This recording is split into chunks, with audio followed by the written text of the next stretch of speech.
Bayangin, lo lagi di lift hotel abis wisuda, tiba-tiba pasangan lo marah besar karena lo nolak selfie.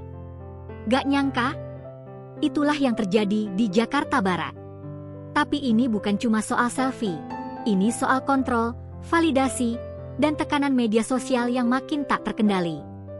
Yuk kita bedah kasus viral ini dari sisi psikologi dan budaya digital. Pelaku, Emba, 20, kini berstatus tersangka. Kejadian di sebuah hotel di Jakarta Barat terekam CCTV. Awalnya mereka habis dari acara wisuda, pelaku ingin selfie sebagai kenang-kenangan. Namun pacarnya menolak, mungkin lelah atau tidak mood. Dari luar lift mereka biasa, tapi begitu pintu tertutup, amarah meledak. Rekaman CCTV memperlihatkan pelaku menarik, memukul, dan membentak pacarnya. Hanya dalam hitungan detik, suasana berubah dari biasa menjadi mengerikan. Lift terbuka, mereka keluar, tapi luka fisik dan psikis sudah terjadi. Video ini viral dan jadi perbincangan hangat di media sosial. Kasus ini bukanlah kejadian terisolasi. Di era digital, validasi sosial, like, komen, share, sering dijadikan ukuran kebahagiaan. Banyak dari kita merasa harga diri tergantung pada seberapa sering dipajang di media sosial.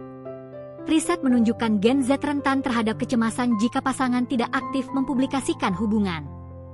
Polisi tak hanya mengandalkan rekaman lift, tapi juga bukti dari lobi dan saksi. Pelaku sendiri mengaku kesal karena pacarnya jarang mengunggah foto mereka di Instagram. Padahal, ini bukan pertama kali mereka cekcok soal hal serupa. Pelaku selalu menuntut pacarnya untuk lebih eksis di medsos.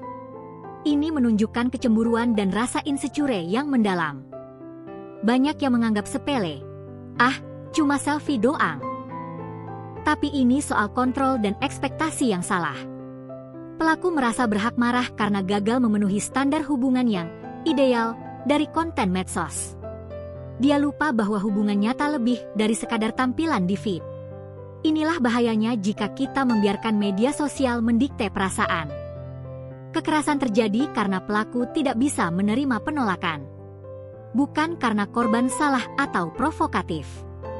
Pelaku telah merencanakan selfie sebagai momen validasi, dan ketika gagal, amarahnya meluap. Ini adalah alarm tentang pentingnya kesehatan mental dan komunikasi dalam hubungan. Dampak langsung, pelaku ditahan, korban trauma. Namun efeknya lebih luas, video ini memicu diskusi nasional. Banyak pasangan mulai bertanya-tanya, apakah hubungan mereka juga berpotensi toksik? Media sosial bukan lagi tempat bahagia-bahagia, melainkan pemicu konflik. Kedepan, ini pelajaran berharga. Penelitian mengungkapkan bahwa Gen Z semakin takut menikah karena standar tidak realistis di medsos. Kasus seperti ini memperparah paranoid. Pelaku sebenarnya juga korban budaya yang menormalisasi pamer pacar sebagai bentuk cinta. Edukasi literasi digital dan cinta sehat harus dimulai sekarang. Survei terbaru, 60% Gen Z cemas jika pasangan tidak aktif memposting hubungan. 1 dari 3 anak muda pernah mengalami kekerasan karena alasan sepele. Angka-angka ini bukan sekadar statistik, mereka adalah alarm nyata. Kasus lift ini bukan outlier, melainkan bagian dari tren mengkhawatirkan. Reaksi publik ramai. Tagar stop kekerasan pada pasangan trending. Banyak yang mengecam pelaku, tetapi tak sedikit yang menyalahkan korban. Kenapa sih gak nurut aja selfie? Victim blaming ini justru memperparah masalah. Ingat, tidak ada alasan untuk kekerasan. Kontroversi muncul saat beberapa influencer membela pelaku dengan alasan, gak semua cowok kayak gitu. Atau ada yang menjadikannya bahan lelucon. Ini menunjukkan budaya toksik masih dianggap wajar. Kita harus tegas, kekerasan dalam bentuk apapun tidak bisa ditoleransi. Ini bukan pertama kalinya. Ada kasus serupa, cowok mukul pacar karena tidak di-tag di postingan, cewek dipukul karena tidak like foto. Semua berawal dari ekspektasi salah yang dibangun media sosial. Kita perlu belajar dari masa lalu. Twist, pelaku sebelumnya sering mengunggah foto mereka dengan caption manis, tapi pacarnya tidak pernah membalas upload. Pelaku merasa direndahkan di depan teman-temannya.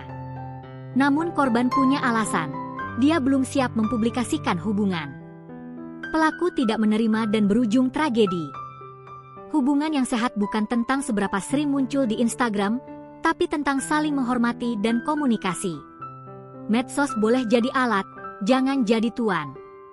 Ingat, validasi eksternal tidak menentukan cinta kalian. Dan kekerasan bukanlah jawaban. Gimana menurut lo? Apakah kasus ini cuma puncak gunung es? Tulis pendapat lo di komentar, dan bagikan video ini ke teman-teman biar makin sadar. Jangan lupa subscribe untuk update viral berikutnya.